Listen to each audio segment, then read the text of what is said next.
à sessão. Então, boa noite a todos e muito obrigada por se terem juntado à última tertúlia à conversa com os embaixadores. Hoje temos o Fábio. O Fábio é o embaixador Parsuk que reside em Manchester e que nos traz hoje uma tertúlia sobre a sua experiência enquanto médico e médico investigador. E com isso vou passar a palavra ao Fábio para que ele se possa apresentar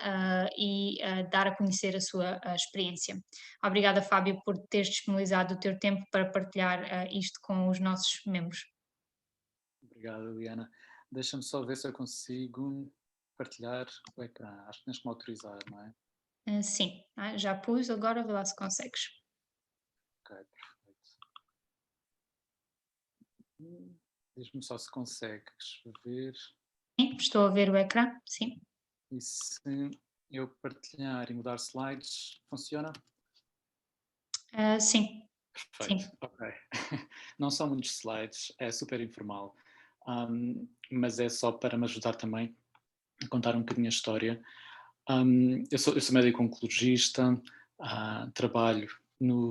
Reino Unido há 5 anos e quando estava a pensar um bocadinho o que é que eu podia contribuir para estas sessões, foi basicamente contribuir um bocadinho a minha experiência. Um, Tem os seus altos e baixos e é um panorama bastante diferente do que aquilo que se vive em Portugal, portanto espero que essa experiência seja útil para outras pessoas também. Um, então, só para dar um bocadinho de background, eu sou de Lisboa, sou da zona do Eiras, vivi a minha vida toda por ali e tirei o curso de Medicina na Faculdade de Ciências Médicas em Lisboa, esta é da Universidade Nova, e depois, na altura, quando acabei o curso, em termos de escolha de especialidade, escolhi Oncologia, e Oncologia sempre foi uma especialidade com bastante investigação, tudo quanto seja desenvolvimento de novos medicamentos, costuma ser o foco principal de investigação, mas também tem imensa investigação básica em laboratórios, e alguns, se não até bastantes, dos membros PARSU que estão envolvidos em muita dessa investigação nos laboratórios.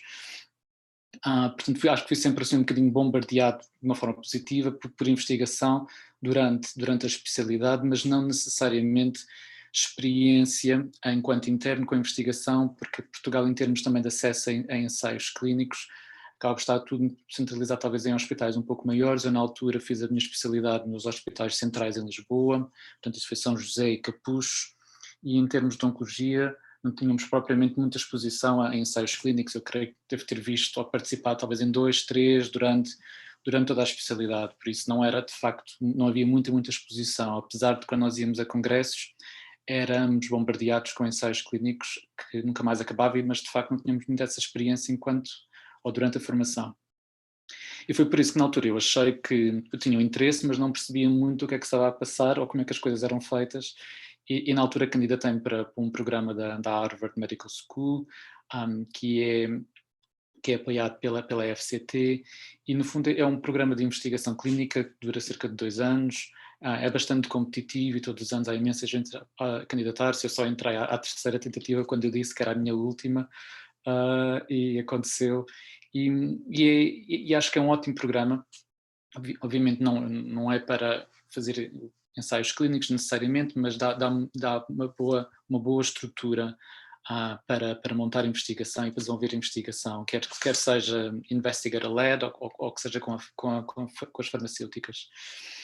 E enquanto estava a fazer o curso, também comecei a perceber que talvez a minha área de interesse dentro da oncologia era um bocadinho mais em torno de doentes com cancro mais velhos ou menos fit para tratamentos onde a decisão de qual será o melhor tratamento para esta pessoa era um bocadinho mais complexa, e muitas das vezes estes doentes estão excluídos da maior parte dos ensaios clínicos, que o típico é quererem um doente que praticamente não é doente. Portanto, o mais fit e saudável possível é o doente ideal para um ensaio clínico, mas esse não é o tipo de pessoas que nós vemos no dia a dia nas consultas, e então tentar aplicar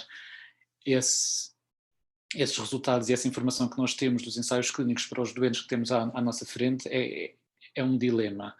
E, no fundo, apesar da decisão ser o máximo possível partilhada, eu estou a influenciar o doente pela informação que eu tenho e que eu transmito, e essa informação não é necessariamente muito adequada àquela pessoa, porque foram sempre excluídos dos ensaios. E, portanto, foi esse nicho que sempre foi a minha área de interesse. À conta disso, e não havendo muita investigação nessa área em Portugal, eu fui para os Estados Unidos fazer um estágio para a Flórida, porque não havia sol suficiente em Lisboa, então fui para lá e foi uma ótima experiência. Eu não fiz, para trabalhar enquanto médico nos Estados Unidos é complexo, temos que fazer temos que passar em vários exames, enfim, há todo um processo e eu não tinha em mente mudar-me para os Estados Unidos e, portanto, não fiz isso. Portanto, fiz apenas um estágio de investigação clínica enquanto lá estive, numa unidade dedicada à investigação para doentes com cancro mais velhos, mais complexos, e gostei imenso e acho que me abriu os horizontes, porque se a pessoa não está exposta a outras realidades, nem sequer questiona outras possibilidades ou o que é que pode ser feito. Por isso foi um abre-olhos claramente quando fui para lá. E portanto costumo um bocadinho, quando regressei a Portugal, por perceber que seria talvez um bocadinho difícil eu conseguir fazer investigação, até porque, à exceção de alguns centros, mas mesmo assim a cultura em Portugal enquanto médico é para ser médico, é para estar a ver doentes e portanto o conceito de fazer investigação é um bocadinho visto como um extra que eu posso eventualmente fazer depois de ter feito toda a minha consulta e quando for para casa à noite. E é de facto um bocadinho complicado de conciliar tudo isso. E de facto quando eu percebi que ali tínhamos médicos que tinham períodos ou dias inteiros protegidos para fazer a investigação, era uma coisa totalmente estranha para mim e pensei, bem, assim de facto consigo perceber como é que eles conseguem fazer estas publicações e estes estudos, porque caso contrário seria impossível. Então foi nessa altura que eu me candidatei para um lugar no Reino Unido, onde o processo para reconhecimento enquanto médico é muito mais fácil. Agora com o Brexit não sei se vai ser tão fácil, mas o reconhecimento é praticamente automático, é só alguma documentação, mas é relativamente fácil. E candidatei-me e fiquei com um lugar no Christie, aqui em Manchester, que é um dos principais centros oncológicos do país, e em 2016 mudei-me, portanto não fiquei muito tempo em Portugal depois de vir dos Estados Unidos. E na altura também vim com a ideia que só vinha um ano, vinha fazer alguma investigação, e depois desse ano o plano sempre foi voltar para Portugal. Mas eu lembro, já não sei qual foi a sessão, mas lembro de alguém ter dito isso, e às vezes numas sessões prévias, mas a verdade é que a pessoa vai fazendo um projeto, depois o projeto atrasa, vai fazendo uma outra coisa, e a pessoa quer se ir embora quando tudo tiver concluído, e as coisas não correm como planeado. Então fiquei mais um ano, e de repente comecei-me a perceber que, efetivamente, muitas portas se foram abrindo e que provavelmente seria um bocadinho difícil ter essas oportunidades em Portugal. E fui crescendo dentro do hospital e em termos de colaborações e de oportunidades e de financiamento, enfim, as coisas foram acontecendo, apesar de não ter sido esse o plano. Uma das áreas em oncologia que acho que já tinha mencionado, que de facto em termos de investigação é os ensaios clínicos, e no hospital onde eu estou, uma das áreas que há muito interesse é ensaios clínicos de fase 1, quando nós estamos a testar muitas das vezes a primeira vez que uma pessoa pode ser exposta a um novo medicamento no mundo, não tem necessariamente que ser um novo medicamento, às vezes é simplesmente uma nova combinação de medicamentos que já conhecemos, mas essa fase inicial do desenvolvimento clínico de medicamentos é uma área que tem de facto tem muitos recursos e tem muito investimento aqui em Manchester. E então na altura eu fui trabalhando, desde que cheguei fui sempre trabalhando em fellowships de investigação clínica. As minhas áreas foram essencialmente entre pulmão, cancro da pele, e fui transitando entre projetos dentro destas áreas, até que depois me comecei a dedicar também um pouco a essa área dos ensaios de fase 1, e pronto, e para grande espanto meu, a dada altura surgiu a oportunidade de eu fazer um mestrado em investigação experimental de desenvolvimento de medicamentos, que estava literalmente pago e incluído dentro do fellowship, e eu pensei, bem, é um no-brainer, pagam para fazer, terei tempo protegido para fazer, portanto foi perfeito, e lá está, acabei por ficar mais tempo, e acabei por fazer esse mestrado aqui na Universidade de Manchester. E lá está, um ano foi passando, outro ano foi passando, e entretanto passaram 5 anos e ainda aqui estou. E neste momento o que eu faço maioritariamente, eu tenho metade do meu tempo que é trabalho habitual de um médico no NHS, e vejo doentes de cancro do pulmão maioritariamente, e depois tenho a minha outra metade do tempo que é de investigação dentro de uma equipa que é Patient Centered Research, e portanto é investigação clínica, e transitei para um lugar de consultant, e neste momento ainda é um lugar locum, e um bocadinho a experiência que eu também tenho visto é que, mesmo no Reino Unido, e mesmo apesar de nós falarmos tanto, é tão mais fácil fazer investigação enquanto médico no Reino Unido comparativamente com Portugal, que eu concordo que seja, mas também não é assim tão fácil, e apesar de se conseguir fazer estes research fellowships, conseguir chegar a lugares de consultant, onde de facto temos um lugar académico com tempo protegido, é um bocadinho mais complicado. Conseguir um lugar que seja puramente clínico, a ver doentes dentro do NHS é mais fácil, mas ter investigação incluída no tempo já é um bocadinho mais complicado. Mas, de um modo geral, isto é talvez um bocadinho de publicidade, portanto vou passar isto rápido, mas de um modo geral, de facto, e acho que foi uma das razões pelas quais eu fui ficando, é todo este research environment que não é só exclusivo de Manchester, em Londres e outras cidades, sente-se muito, que eu do outro lado da rua tenho um centro de investigação, há muita colaboração com a universidade, o Cancer Research UK é um colosso em termos de recursos e de financiamento, e portanto de facto ter este link em que tem um hospital que está tão integrado com todas estas plataformas em termos de colaboração, em termos de conseguir funding, é extraordinário, e eu acho que não me lembro de ter nenhum projeto ou nenhuma ideia que o dinheiro foi necessariamente uma limitação. Claro que não era imediato, mas arranjávamos sempre forma temos arranjado sempre forma de arranjar financiamento, ou porque já temos dentro da equipa, ou porque conseguíamos nos candidatar, e de facto acho que, pelo menos na área da oncologia, há muito investimento e há muitos recursos no Reino Unido, e isso tem-me facilitado a vida e tem mantido também por cá. Alguns de vocês talvez tenham visto que há uns anos atrás um dos principais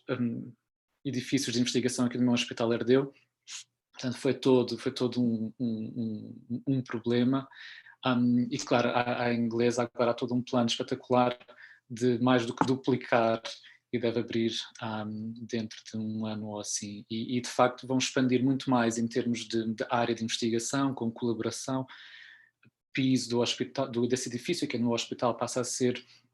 inclusivamente da universidade, portanto acaba por lá estar essa própria integração de que não só nós temos colaborações, como passam a haver investigadores de várias instituições diferentes fisicamente no espaço uns dos outros, e de facto isso é extraordinário e é bastante motivador. Em termos de opções, e pensando um bocadinho, porque eu de facto não sabia muito das opções e o que é que poderia fazer enquanto médico e enquanto investigador no Reino Unido, claro, há estes diferentes níveis. Há a investigação clínica, há aquela investigação translacional e investigação básica. Eu acho que há muito poucos médicos que depois vão fazer investigação básica. Alguns podem ter algum envolvimento durante PhDs, mas não é de facto muito comum.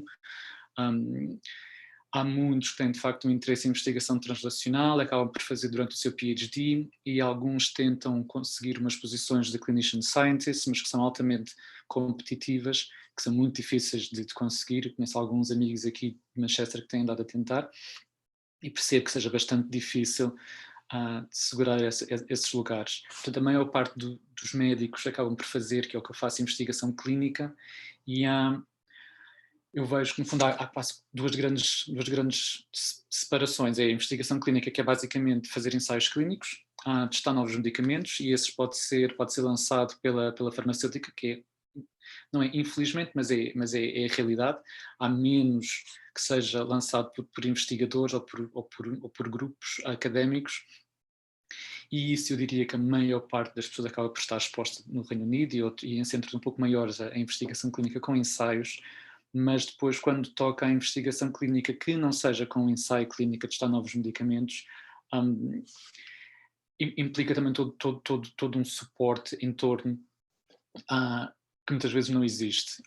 Aqui acho que existe algum apoio, não acho que seja ideal, eu acho que o hospital vende que tem muito mais recursos do que na verdade tem, mas a verdade é que a maior parte dos hospitais vive em grande parte de financiamento que vem dos ensaios clínicos das farmacêuticas, e portanto há um grande investimento, há imensos recursos que giram em torno disso, mas se a pessoa quer lançar os seus próprios projetos é um bocadinho mais complicado. E portanto a fase onde eu estou é exatamente tentar assegurar um lugar de consultant académico que tenha tal parceria com a universidade, mas o que aprendi no último ano é que no fundo existem dois grandes tipos. Um é, enquanto médico, eu estou maioritariamente a trabalhar e estou associado a um hospital e tenho um contrato honorário com a universidade, ou é ao contrário, eu tenho um contrato com a universidade e depois tenho um honorary contract com o hospital. E ter o contrato com o hospital maioritariamente, esse é o contrato melhor e é o mais seguro, porque a partir do momento que nós estamos mais dependentes da universidade, há um nível de exigência muito maior em termos de publicações e em termos de métricas, que não é necessariamente uma coisa má, mas, por exemplo, agora com a situação do Covid, é um grande problema porque as pessoas não conseguem atingir essas métricas ou têm mais dificuldade em conseguirem o funding, em conseguirem as publicações, quando muitos dos seus projetos tiveram que parar ou deixaram de ser prioritários. Por isso acho que isso acabou por realçar a menor estabilidade desse tipo de contratos. Algumas palavras sobre um bocadinho o impacto que o Covid e a pandemia tiveram na investigação. Nós tivemos quase um colapso temporário, tudo o que fosse ensaios clínicos, tanto novos ensaios para abrir ou ensaios que estavam a decorrer, foi de facto bastante complicado. E com isso tem um grande impacto em termos de funding, porque se nós não estamos a recrutar doentes para ensaios, é dinheiro que não está a entrar e, portanto, há toda uma máquina por trás que gira em torno disso e que de facto parou ou abrandou. E sente-se também que se a pessoa quiser, se quiser avançar com qualquer tipo de ensaio ou de estudo que não seja relacionado com o Covid, é bastante mais complicado conseguir encontrar funding neste momento, e mesmo para submeter candidaturas para a ética, não são prioritárias e, portanto, podem ficar a marinar durante bastante tempo para conseguir passar por esse processo, mais a dificuldade de conseguir funding. E, portanto, está tudo um pouco mais complexo, mas que se espera que melhore. E a outra consideração é o Brexit, e acho que isso de facto tem uma implicação imensa na investigação clínica, e no outro dia até houve não sei se alguém participou, mas houve uma sessão muito interessante do NIHR, e estavam a falar exatamente disso, do Brexit e do impacto que vai ter, ou que tem, em termos de regulations, em termos de grants e de staff, porque torna o Reino Unido menos competitivo, o acesso aos grants torna-se um bocadinho mais complexo, passamos a ficar mais dependentes de funding do governo, e há toda uma quebra no que diz respeito à colaboração e, por exemplo, em algum tipo de cancros mais raros ou cancros pediátricos. Isto, claro, estou a focar-me em cancro, mas vai para além disso. Colaboração é muitíssimo mais importante para conseguirmos ter número suficiente de doentes para fazer estudos e, portanto, a partir do momento que começa a haver excesso de ticking box exercise só para conseguir abrir um ensaio, um estudo ou um projeto aqui e noutro país, tudo isto se torna um bocadinho mais complexo, e o mesmo se diz em relação a transferir dados de um lado para o outro, transferir amostras. Muitos dos nossos estudos acabamos por colher amostras que depois são testadas num outro país, e portanto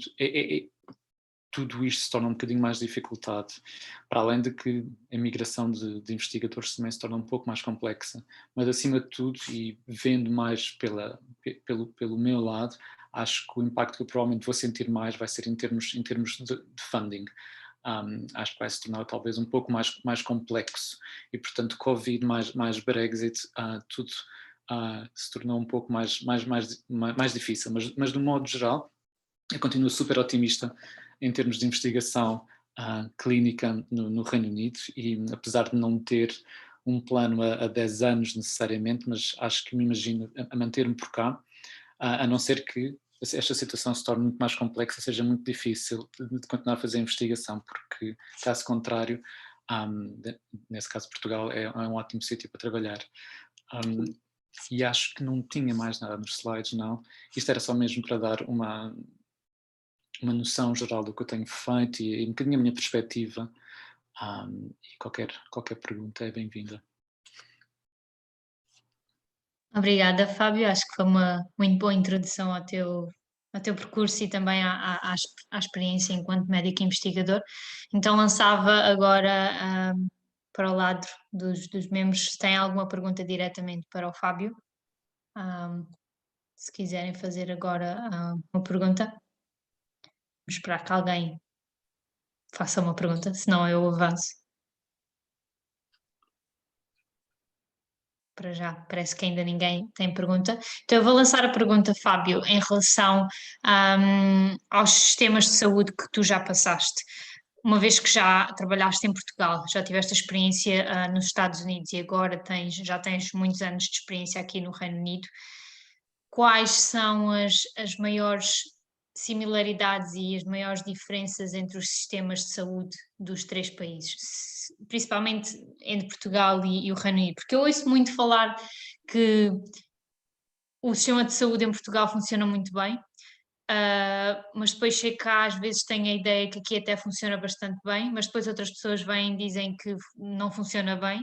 Portanto, eu gostava da parte de um médico, não é? Ouvir, o que é que tu pensas sobre isso?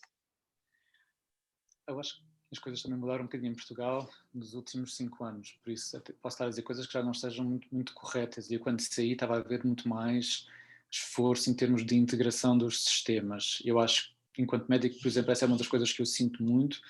é que os sistemas não comunicam uns com os outros, e se um doente vai a um hospital ou vai a um outro hospital, a informação não flui, portanto não consegues ter acesso aos resultados num hospital, não consegues ter acesso às taxas, às análises, ou muitas das vezes não tens acesso a ter informação clínica básica. E isso era um grande problema em Portugal. Quando eu saí, já estavam-se a criar um sistema para integrar alguma dessa informação dos médicos de família e algumas consultas. Eu não sei em que estado é que isso está. Portanto, até pode estar brilhante agora, não sei, mas essa, por exemplo, foi uma das grandes diferenças que eu notei, é que não só existe os cuidados primários cá, Reino Unido, são muitíssimo mais desenvolvidos, portanto o sistema está um pouco mais invertido, em que o GP médico de família é o gatekeeper, e portanto ele assume grande parte dos cuidados do doente, e portanto depois transfere e vai fazendo referência seja enquanto necessário, mas eu, enquanto oncologista, estou sempre a dar feedback ao médico de família durante o percurso. Isto em Portugal é estamos totalmente desligados. Eu não faço ideia quem é um médico de família, nem sequer se tem, e não há qualquer tipo de comunicação. Aqui eu estou constantemente a conversar com os médicos de família, porque é expectável que eles saibam o que se esteja a passar com os doentes, e há imensas coisas que eu senti, por exemplo, em Portugal teria que fazer, que não era um problema, no sentido em que eu gostava de fazer, cuidados paliativos ou cuidados às vezes de fim de vida, sendo um oncologista é bastante comum. Aqui não é tão esperado que eu faça isso, porque eu estar a trazer um doente para um hospital terciário ou especialista em oncologia para isso, é visto como não é um overkill, mas talvez não é visto como necessário quando eles têm uma série de apoio na comunidade. Coisa que em Portugal, apesar dos cuidados paliativos terem vindo a melhorar e o apoio que os próprios centros de saúde dão na comunidade também terem vindo a melhorar, ainda está, na minha impressão, mas pode ter mudado bastante nestes últimos 5 anos, mas ainda estava a anos-luz do que existe aqui. Portanto, pelo menos de um ponto de vista da oncologia, acho que a comunicação e o acesso à informação é muitíssimo melhor. Eu recebo imensa informação do médico de família, consigo aceder a muita informação de outros hospitais, não é perfeito, provavelmente tenho que fazer 3 logins até conseguir aceder a algumas coisas, mas eu consigo chegar lá. E acho que temos muito mais apoio para que isto quase que parece ridículo, mas às vezes era muito difícil fazer consulta no hospital em Portugal, porque eu tinha que lidar com o problema desde a impressora até à marcação da próxima consulta, o que eu não tenho problemas em fazer, mas a consulta, claro que nunca corre a tempo. E portanto aqui existe todo um outro sistema de apoio, quer administrativo, para que o sistema seja um bocadinho mais eficiente, que tem imensos problemas, mas é um bocadinho mais eficiente, e tens muitíssimo mais apoio para os doentes. A quantidade de referenciações que eu faço, quer seja para apoio se o doente tiver dor, ou se tiver para conseguir mais algum apoio psicológico ou algum apoio na comunidade, era praticamente impensável em Portugal. Nesse aspecto, e pela perspectiva da oncologia, porque eu não tenho tanta perspectiva das outras especialidades, mas pela perspectiva da oncologia, há muitíssimo mais apoio cá. Não quer dizer que as pessoas sejam maltratadas em Portugal, mas simplesmente aqui têm acesso dentro do Sistema Nacional de Saúde, têm acesso a muito mais apoio, e as pessoas continuam a reclamar, mas acho que nesse aspecto é melhor. E acho que o sistema está um bocadinho mais bem montado para facilitar a investigação. Há, há muito mais uma preocupação na digital health e ter muito mais coisas em formato eletrónico, e há imensas conversas e imensas discussões. Os ingleses adoram reuniões, mas há imensas discussões em torno de como é que nós podemos estruturar os dados que nós escolhemos da melhor forma possível, não só para perceber o quão eficientes nós somos, mas como é que nos conseguimos, no fundo, fazer o benchmark com outros hospitais e como é que nós conseguimos melhorar. E isso, claro que pode ser feito de um ponto de vista muito mais de management e de eficiência e de recursos, mas a verdade é que isso cria-te uma plataforma e um acesso a dados que facilita muito mais a investigação, coisa que em Portugal é um bocadinho mais difícil.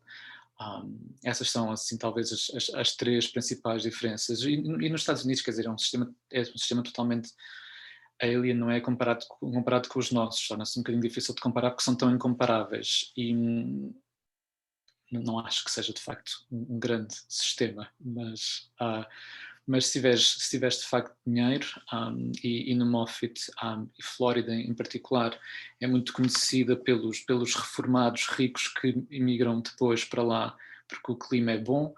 Portanto, eu também tive acesso provavelmente a um grupo de população muito diferente, que não é muito representativo do que acontece no país, e portanto acho que é uma população muito privilegiada, aquela com quem eu tive contacto. Obrigada, Fábio. Então vou passar a palavra a alguém que tenha alguma pergunta. Ok, temos a Ana. Olá, Ana. Eu que tinha só uma pergunta, mais no sentido de, na minha opinião, que eu posso estar errada, em Portugal existe um Sistema Nacional de Saúde em que os dados são nacionais. E aqui a ideia que tenho é que os dados pertencem aos trusts. E se mudas de trust, perdes os dados. Existe comunicação entre different NHS trusts de dados de doentes ou nem por isso? Depende. Portanto, se for partilha de dados isto resume-se aos sistemas. Por exemplo, se for tudo o que seja imagiologia, portanto, TACs e tudo o que seja esses exames, existe um sistema praticamente nacional, mas que depois tem diferentes grupos que gerem, que é o chamado PACs, e portanto consegues aceder desde que tenhas sido, como é que é a palavra? Granted access, às vezes esqueço, mas se tiveres acesso,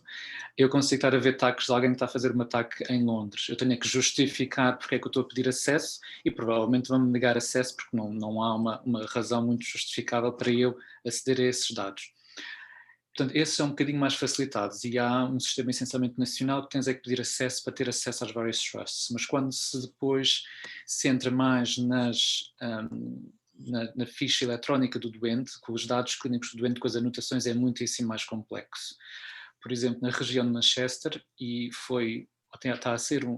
provavelmente a única coisa boa do Covid, é que forçou, e havia um plano de uma integração, neste momento existe, é o Greater Manchester Care Record, e, portanto todas as diferentes trusts, com os médicos de família, tudo está a ser integrado numa ficha única do doente para toda esta região. Mas como imaginas, é um drama, porque os diferentes trusts usam diferentes sistemas para fazer as suas anotações, ou não usamos todos o mesmo programa, o mesmo acontece em Portugal, e por isso a comunicação desses dados é um bocadinho complexa. E existe exatamente isso, e agora acho que é o grande dilema que eles estão a ter, é mesmo que se aceite partilha de dados, que se está a aceitar que existe essa partilha de dados, e o Covid forçou muito isso, exatamente porque às vezes nós não sabíamos o que é que se tinha passado com um doente. Portanto, foi a forma nós conseguimos saber, bem, este doente não veio, mas está internado naquele outro hospital.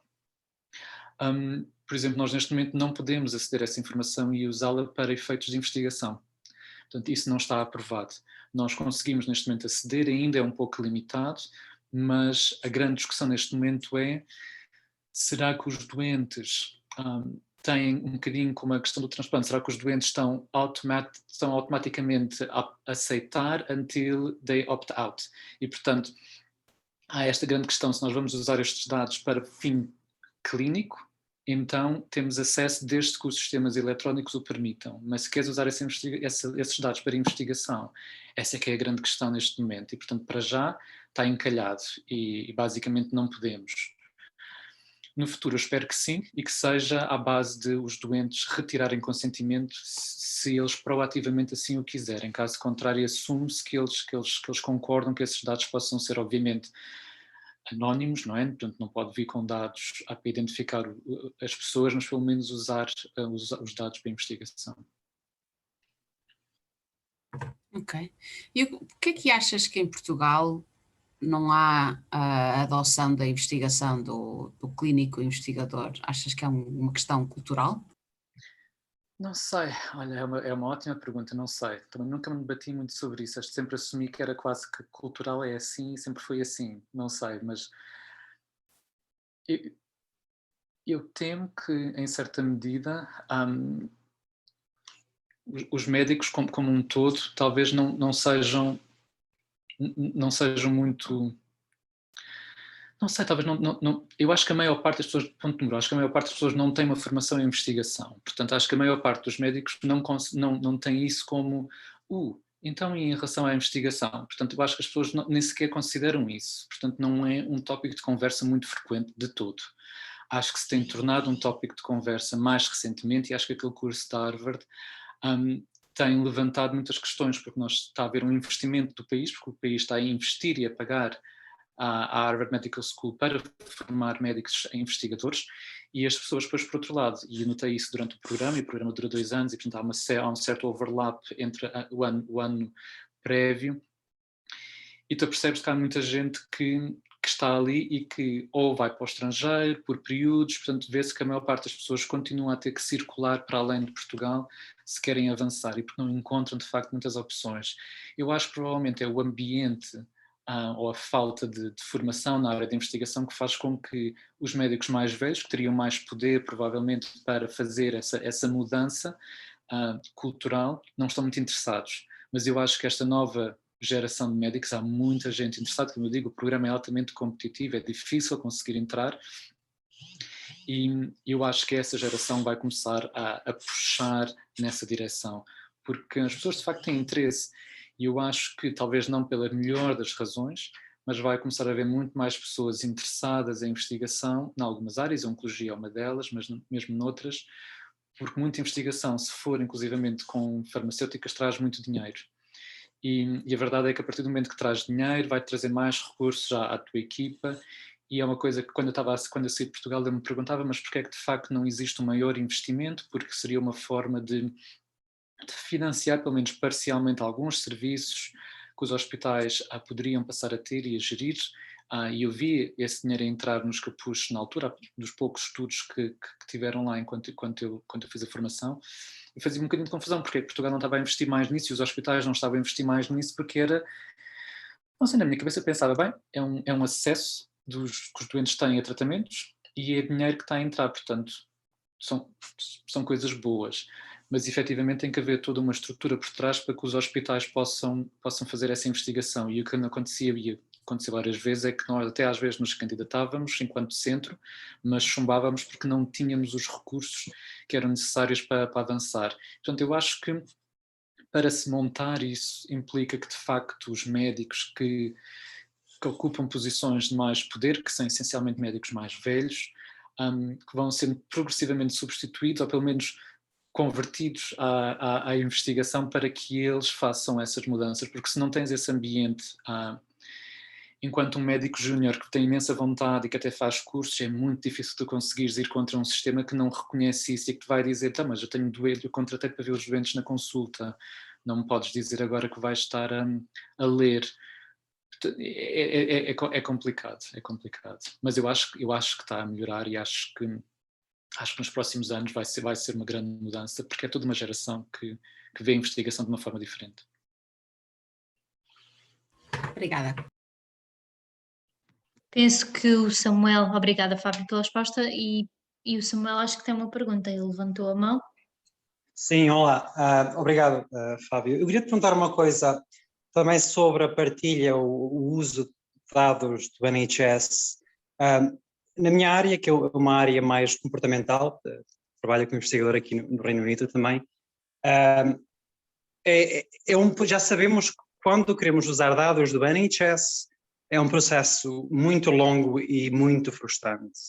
Eu conheço pessoas que passaram metade do PhD à espera de aprovações e de vários níveis de ética, não sei o que mais.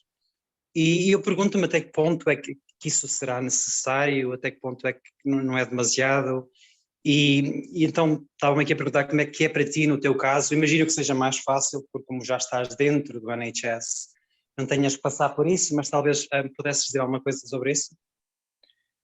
O que eu consigo pensar é, por exemplo, é isso que tu dizes, eu estando dentro do NHS eu tenho um acesso direto, por isso nunca tive propriamente o problema. O problema pode ser eu conseguir, não me convencer, mas no fundo justificar para a Comissão de Ética o que é que eu quero usar, para que é que eu quero usar os dados. Mas o acesso aos dados em si é relativamente fácil tendo um contrato com o NHS. Mas percebo perfeitamente para quem esteja fora do NHS é muito mais difícil. E uma coisa que eu vejo é quando nós temos os PhDs ou os estudantes de mestrado, etc., o que costuma acontecer é,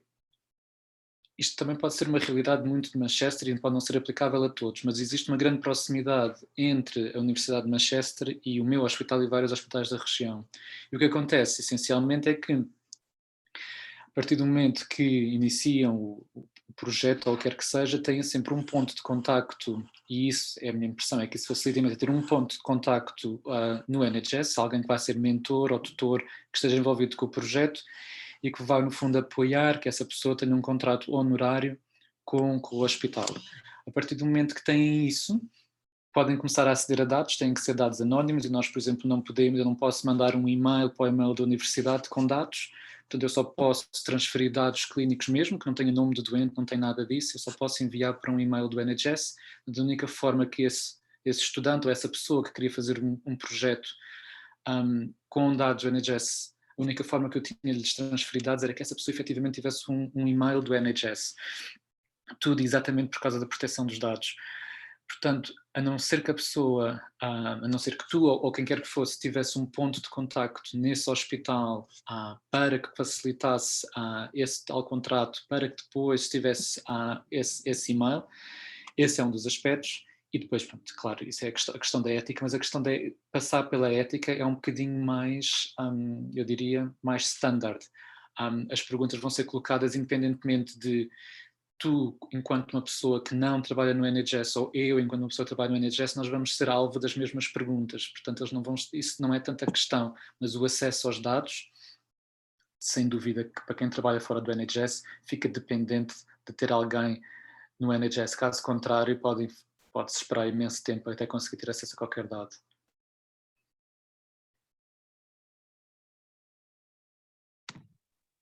Obrigado.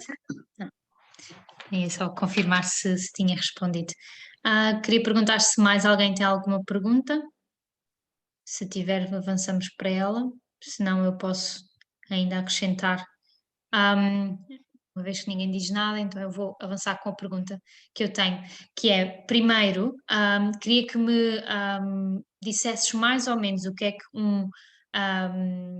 academic consultant faz, porque é tal coisa, a palavra não me diz, sendo médica, eu não sei muito bem o que é que um médico faz, como eu sei o que é um consultor, mas não sei exatamente o que é que tu, como médico, fazes como consultor. E depois a outra pergunta que eu tenho é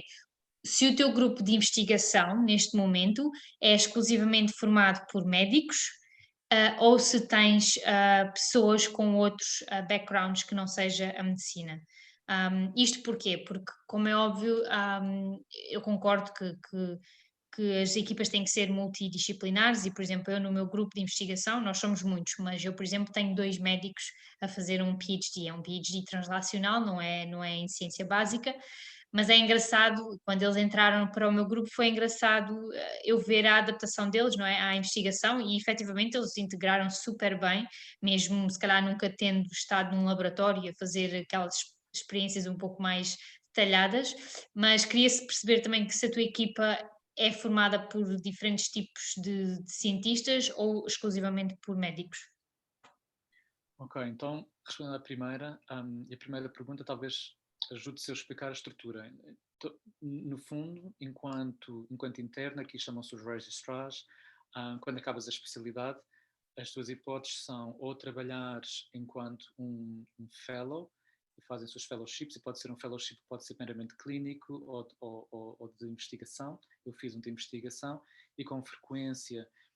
muita gente, depois de acabar a especialidade cá, fica num período de transição a fazer fellowship. Às vezes é só porque estão à espera de conseguir um lugar de consultant, outras vezes é porque querem ganhar um bocadinho mais de experiência numa determinada área. Por exemplo, imagina que queres vir trabalhar no futuro na área do cancro do pulmão, então se queres ter um currículo mais competitivo, fazes um fellowship na área do pulmão, por exemplo, etc. Depois existem umas posições que são os Specialist Associates, que é provavelmente um bocadinho mais o equivalente à maior parte dos médicos em Portugal, uma vez que acabem a especialidade. Portanto, eles veem doentes na consulta, são perfeitamente autónomos e fazem trabalho clínico. Depois existe uma figura que é um bocadinho talvez diferente da estrutura portuguesa, que é o do consultant, e o lugar do consultant é um gestor de equipa. Portanto, sobre a alçada desse consultant podem existir os tais médicos especialistas, podem existir fellows, existem registrars a fazer treino, e existem enfermeiras, e portanto existe toda uma equipa em que todos os doentes são da responsabilidade do consultant. O consultant é o responsável pelo doente, mas existe toda uma equipa de pessoas que trabalham com o consultant a gerir aquele pool de doentes. E pode acontecer que o doente, cada vez que vem à consulta, nem nunca vê o consultant, ou só o vê às vezes, porque pode ser visto por algum membro daquela equipa, mas tudo quando seja decisões, etc, têm que ser pelo menos discutidas com o consultant, porque no final do dia ele é que é o responsável por aquele doente. Então deixa-me só clarificar, é quase como se fosse um diretor de serviço em Portugal. Não, quer dizer, não necessariamente, talvez no sentido em que geres uma equipa, sim, mas... Pois, só estava a dizer isso porque é tal coisa, a palavra consultor não me diz nada daquilo que tu me estás a dizer neste momento, e por isso é que eu estava a pensar que o que tu fazias era efetivamente, por exemplo, ver ensaios clínicos ou estudos a acontecer, e tu, como médico, davas o teu input para estabelecer como é que aquele ensaio se ia desenvolver, por exemplo. Não, portanto o consultant é como se fosse, no fundo, é o topo de carreira médica em termos de tu já estás totalmente independente, tens uma equipa que trabalha contigo, e, por exemplo, na minha equipa de pulmão somos 15 consultants, e depois existe um consultant que acumula a função de ser chefe de serviço, mas todos nós temos, no fundo, a nossa carteira de doentes, salvo seja, que vamos gerindo. E depois, enquanto nessa posição, podes ter uma posição meramente clínica, em que podes ter, depois dependendo do teu contrato, podes ver doentes, podes ter, as consultas aqui em geral são marcadas ou de manhã ou à tarde, e portanto em geral vais ter ou 4 ou 6 consultas ou 2, portanto depende do teu contrato, mas o que costuma acontecer é, tens um contrato enquanto consultor meramente clínico ou tal consultant académico. E quando tens académico, quer dizer que há uma parte da tua semana que não é suposto tu teres... no fundo, NHS work, portanto não é suposto, eu tenho tempo protegido que se me pedirem para apoiar uma MDT, portanto aquelas reuniões em que discutimos casos de doentes com outros colegas, eu tenho esse tempo protegido, não me podem em teoria me estar a pedir para estar a ver ou fazer uma consulta extra, ou etc, e portanto é um tempo protegido para fazer a investigação. E a forma como esse tempo é financiado é que é muito mais complexo. Porque enquanto o tempo clínico é mais simples para o NHS te pagar, não é? Estás a ver doentes, convenceres no fundo o NHS para te pagar, para fazer a investigação é mais complicado. E portanto esse é o lugar que a maior parte das pessoas que têm interesse em investigação querem, porque és pago inteiramente pelo NHS, mas tens tempo protegido para a investigação. Como esses lugares são difíceis, o que muita gente acaba por fazer é ter lugares que são pagos, pelo menos parcialmente, com universidades, para terem esse tempo académico pago pela universidade. A desvantagem é que é um bocadinho menos estável e é um bocadinho mais exigente, era aquilo que eu estava a dizer antes, que tens métricas que tens que atingir, de publicações, de financiamento, e se de facto não tiveres a trazer suficiente para a universidade, porque é que eles estão de pagar e, portanto, arranjam eventualmente outra pessoa. Mas essas são as formas, mas a estrutura é uma estrutura diferente do que funciona em Portugal. E tinhas uma outra pergunta, desculpa. É a tua equipa de investigação. Em relação à equipa, é um grande mix, depende muito. Existe uma equipa de investigação clínica e existe uma equipa de investigação de laboratório. Elas nem toda a gente circula entre as duas equipas. O que acontece, a equipa de investigação clínica é maioritariamente e é praticamente metade da equipa é financiada diretamente por ensaios pagos pelas farmacêuticas, portanto, se nós não recrutamos, temos dificuldade em pagar-lhes os ordenados, portanto, daí o impacto do Covid. E essa equipa de investigação clínica há alguns elementos, essencialmente mais médicos, mas podem haver outros, também podem ir tentar envolvimento com a equipa de investigação do laboratório. Neste momento, por causa daquele incêndio, essa equipa está fisicamente bastante distante do hospital, enquanto o edifício está a ser reconstruído, mas é um mix, é um misto de imensas pessoas de backgrounds muito diferentes. Existe aquilo que eu estava a dizer, que parte do meu tempo é como investigador no Patient Centered Research Team, e aí, por acaso, eu sou o único médico. Portanto, é ao contrário. Naquela equipa é essencialmente pessoas de também é tudo investigação clínica, portanto ninguém ali tem qualquer tipo de background de laboratório, ninguém saberia, tal como eu, o que fazer num laboratório, mas tens um misto de pessoas de diferentes áreas, desde psicologia, humanidades, enfim, há todo um misto, enfermeiras, etc. E neste momento eu sou o único médico, é uma equipa relativamente recente que estamos a expandir, mas também é um grande mix, e eu concordo, acho que se tiveres uma equipa que seja apenas clínicos, tens uma enorme limitação, e eu vejo imenso valor nesta partilha. Há muitas vezes uma dificuldade de acesso, por exemplo, algumas pessoas da minha equipa de investigação clínica não são autorizadas a ir a reuniões da equipa de investigação laboratorial, porque há sempre o receio, especialmente se as pessoas não estão há muito tempo na equipa, ou o que é que essencialmente elas vão contribuir, porque não se quer que